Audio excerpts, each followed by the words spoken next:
विद्यार्थियों नमस्कार। जय भारत जय Hind. History by captain doctor Rajendra J Maan Singh. ऐतिहासिक अध्ययन और अनुसंधान की इस कक्षा में मैं captain doctor Rajendra, associate professor, department of history, government Dungar college Bikaner, आप सभी का स्वागत और अभिनंदन करता हूँ।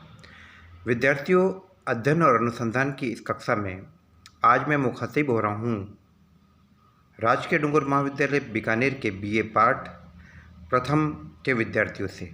और विद्यार्थियों, आपके पाठ्यक्रम के अध्ययन की श्रृंखला के क्रम में आज मैं आपसे एक बहुत ही इम्पोर्टेंट टॉपिक के बारे में बात करने वाला हूँ, जिसका ताल्लुक मुख्य रूप से है sources of ancient Indian history, यानी प्राचीन भारतीय इतिहास के अध्ययन के स्रोत। विद्यार्थियों, मैं इससे पहले कुछ समय पूर्व ली गई अपनी इसी कक्षा के दोहराव के क्रम में मैं आपसे एक विशेष टॉपिक के बारे में चर्चा करने चाह रहा हूँ, जो कि प्राचीन भारतीय इतिहास के अध्ययन की दृष्टि से काफ़ी महत्वपूर्ण है। विद्यार्थियों, आज मैं आपसे बात करने वाला हूँ विस्तृत रूप से। इससे पहले मैंने समेकित रूप से प्राचीन भारतीय इतिहास के अध्ययन के स्रोतों की कक्षा ली थी और उसमें मैंने अभिलेखों का जिक्र किया था।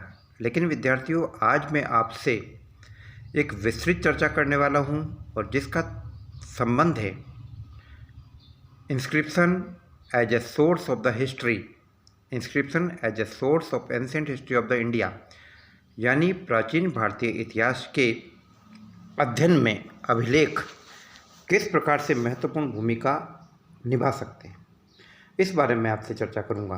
विद्यार्थियों, सबसे पहले आपको मैं बताना चाहूँगा कि अभिलेख क्या होता है।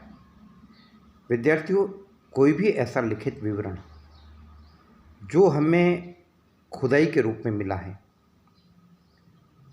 वह अभिलेख कहलाता है।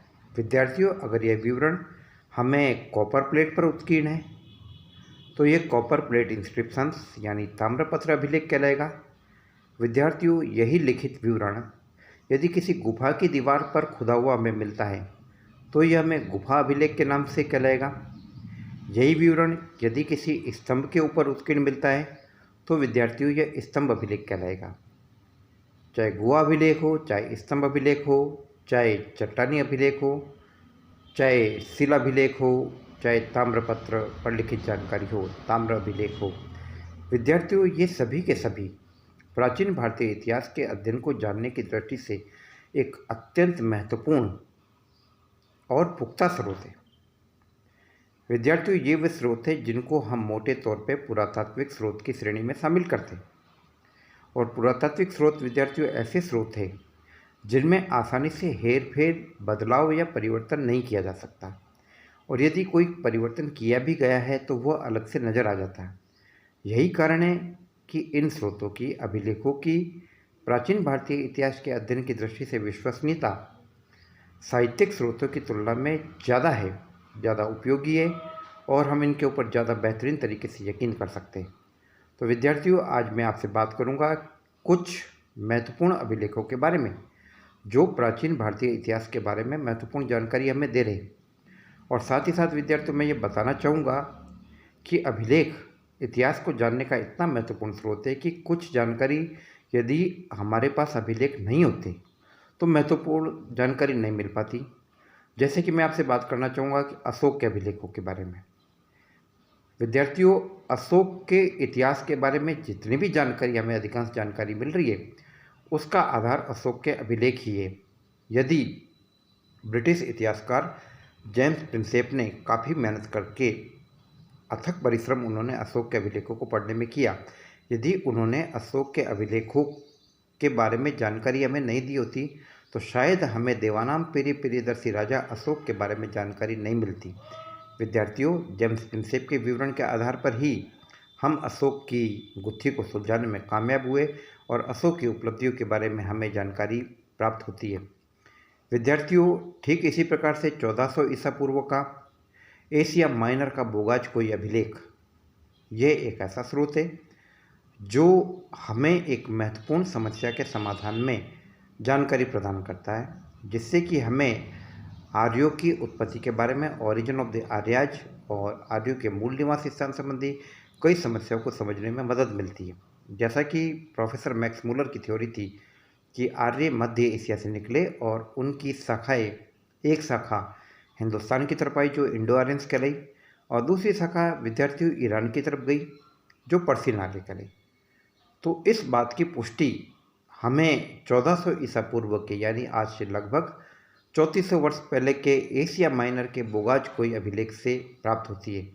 विद्यार्थियों, यह अभिलेख एक संधि का उल्लेख करता है जो विविध ईरानी राजाओं के मध्य हुए संघर्ष के उपरांत हुई।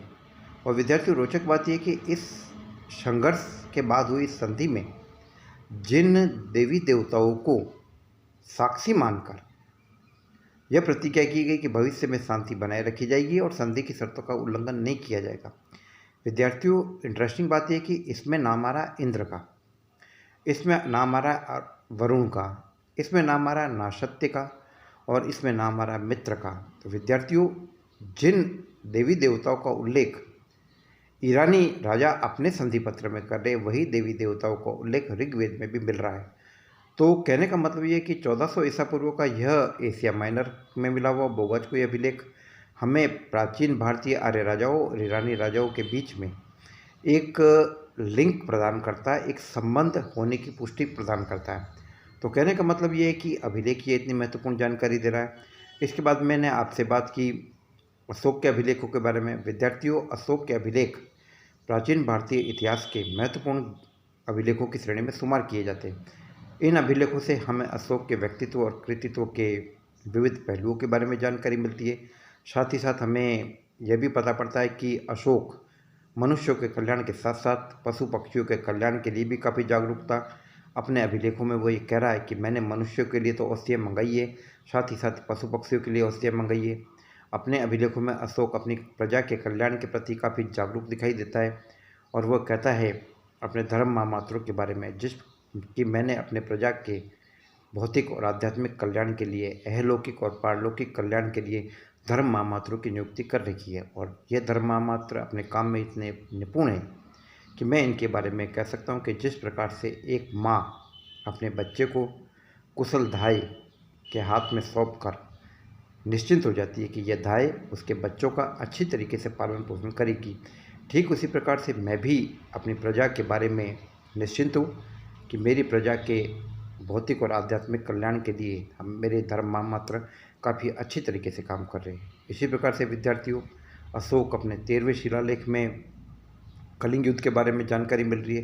विद्यार्थियों, कलिंग युद्ध भारतीय इतिहास के उन महत्वपूर्ण युद्धों में से एक था जिसने एक शक्तिशाली सम्राट के हृदय को द्रवित कर दिया और उसे युद्ध विजय के स्थान पर धर्म विजय की नीति को अपनाने के लिए प्रेरित किया।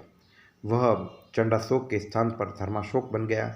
और विद्यार्थियों, अशोक की धम्मवाणी पूरी दुनिया के अधिकांश क्षेत्रों में गूंजती है। आज पूरा का पूरा दक्षिणी पूर्व एशिया अशोक की धम्मवाणी के प्रभाव से युक्त है। अशोक ने बौद्ध धर्म के प्रचार के लिए अपने पुत्र महेंद्र और पुत्री संघमित्रा को तो श्रीलंका भेजा ही, साथ ही साथ काफ़ी अन्य लोगों को भी उसने जानकारी देने के लिए, बौद्ध धर्म के बारे में काफ़ी जानकारी देने के लिए भेजा।